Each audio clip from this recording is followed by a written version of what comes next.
Hello class 8, welcome to all of you. आज की video में हम आपका इंग्लिश का नेक्स्ट चैप्टर नंबर 3 स्टार्ट कर रहे हैं, जिसका नाम है ग्लिम्पसेस ऑफ द पास्ट। ठीक है, भूतकाल की एक झलक को। ठीक है, हम इसमें पास्ट भी इंडिया में हमारे देश में क्या हुआ उस चीज़ों की एक झलक देखेंगे।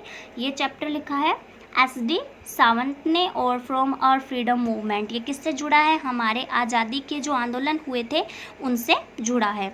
ठीक है, चलिए स्टार्ट करते हैं। Here are some pictorial glimpses of the history of our country from 1757 to 1857।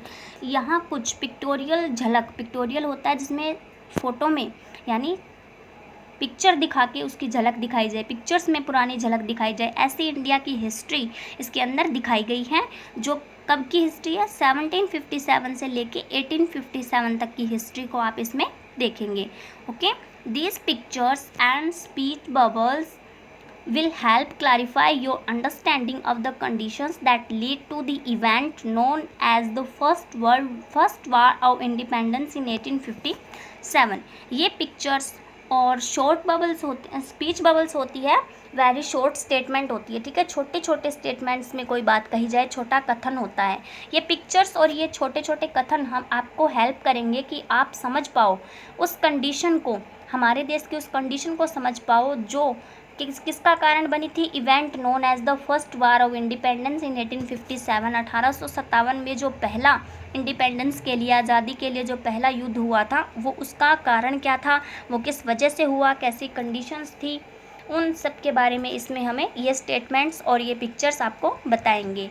चलिए स्टार्ट करते हैं। सबसे पहला पॉइंट है द मार्टियर्स यानी शहीदों के बारे में। ये पिक्चर कहाँ की है? At a function in Delhi. ठीक है, दिल्ली में एक फंक्शन था, उसकी ये पिक्चर है। इसमें ये कौन है? लता मंगेशकर जी हैं, जो इंडिया के फेमस सिंगर हैं ना अपने, लता मंगेशकर जी, उनकी ये पिक्चर है। और इसमें ये एक दिल्ली के एक फंक्शन में एक सॉन्ग सुना रहे हैं। ठीक है, इन्होंने एक गीत गाया था अपने शहीदों के लिए, जो है देखते हैं आज हम। O my country man, let your eyes fill with tears as you recall the sacrifices of India's martyrs. ठीक है, तो ये कौन सा सॉन्ग है? याद आया होगा आपको सॉन्ग, ये वो है O my country man, let your eyes fill with tears. कौन सा? ए मेरे वतन के लोगों ज़रा आँख में भर लो पानी, जो शहीद हुए हैं उनकी ज़रा याद करो कुर्बानी। ठीक है, ये जो सॉन्ग सुना होगा आप लोगों ने। ओके, तो ये सॉन्ग लता मंगेशकर जी ने गाया था अपने देश के शहीदों के लिए।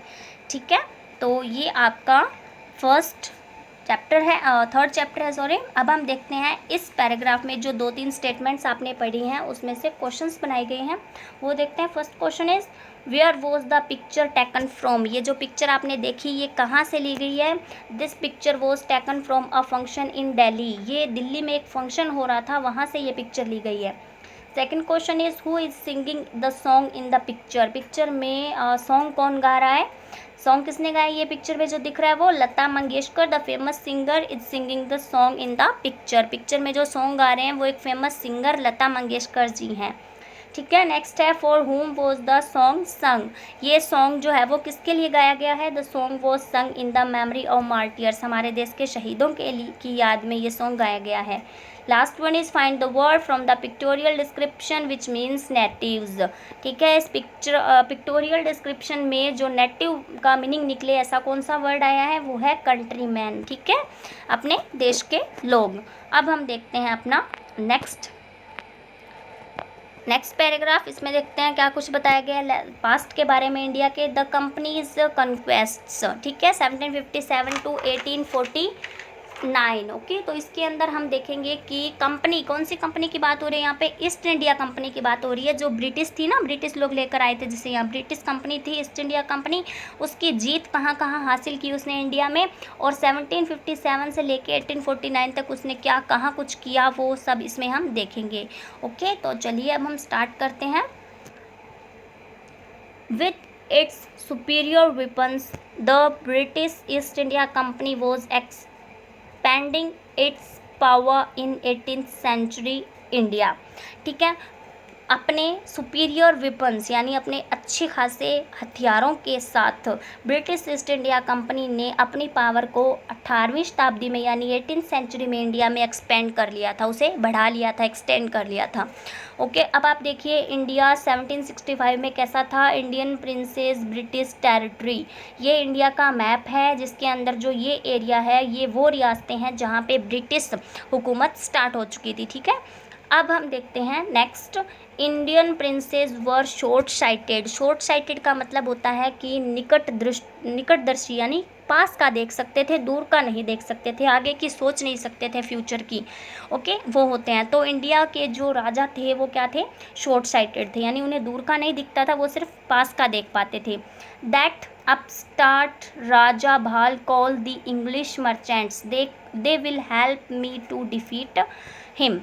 ठीक है, तो इसके अंदर एक राजा भाल थे जो कौन थे, इंग्लिश लोगों के, इंग्लिश मर्चेंट थे, और they will help me to defeat him, उन्होंने मेरी हेल्प की उसे हराने में। ठीक है, अब हम देखते हैं कि और क्या हुआ था इसमें। The people had no peace due to such constant fights.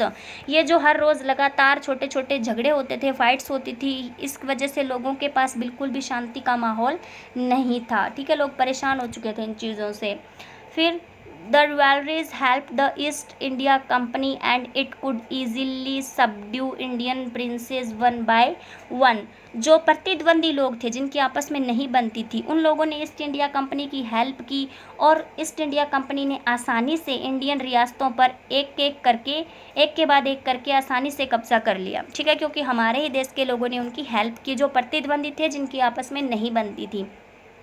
फिर क्या होता है, अफार सिंह ruler like the brave Tipu Sultan of Mysore fought the British still he died fighting. ठीक है, अब फार सीइंग होता है, जैसे शॉर्ट साइटेड होता है निकटदर्शी पास का देखने वाले, वैसे ये दूर की सोचने वाला होता है। तो दूर की सोचने वाला एक आदमी था टिप्पू सुल्तान, जो कि मैसूर का राजा था। उसने दूर की सोची और वो बहुत बहादुर था। उसने जब तक कि वो मर नहीं गया, जब तक कि उसने अपनी जान नहीं दे दी, वो ब्रिटिश लोगों के खिलाफ लड़ता रहा। उसने कभी भी अपनी रियासत मैसूर को ब्रिटिश लोगों को सौंपा नहीं, अपने जीते जी बिल्कुल नहीं सौंपा, लड़ा वो ब्रिटिश लोगों के खिलाफ।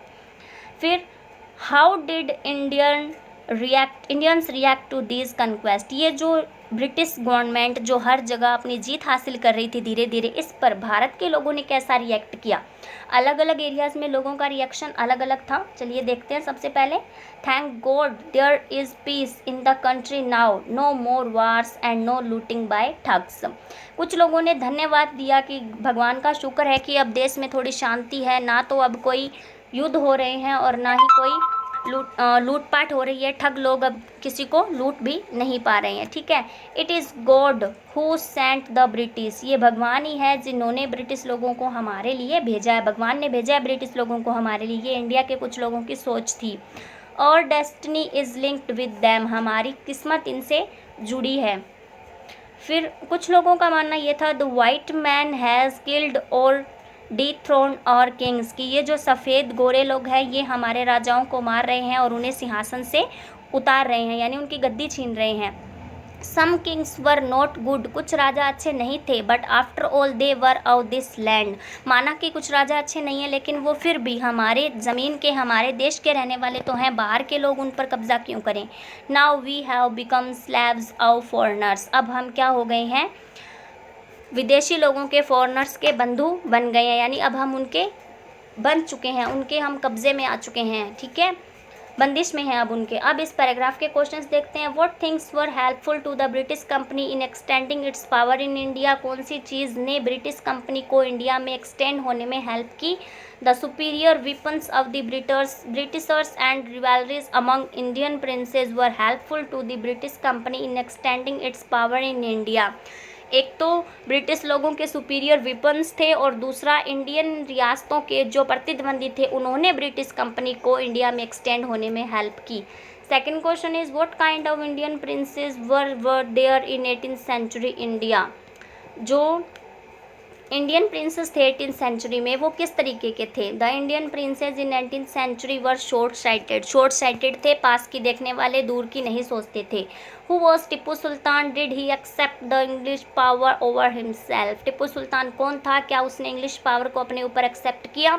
Tipu Sultan was the ruler of Mysore, he did not accept the British power over himself till his death, Tipu Sultan Mysore का राजा था और उसने अपने जीते जी ब्रिटिश पावर को अपने ऊपर कभी एक्सेप्ट नहीं किया। Find the word from the pictorial description which means victories, आपको उस वर्ड बताना है जिसका मीनिंग विक्ट्रीज है, जीत है। तो वर्ड इसके अंदर जो है वो है कन्क्वेस्ट्स, ठीक है।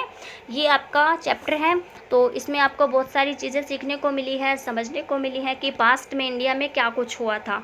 तो आपको क्या करना है, इन दोनों पैराग्राफ के क्वेश्चन आंसर्स नोटबुक में राइट डाउन करने हैं और वर्ड्स लर्न करने हैं और इस पैराग्राफ को, इस चैप्टर को रीड करना है। Okay, thanks and have a nice day students.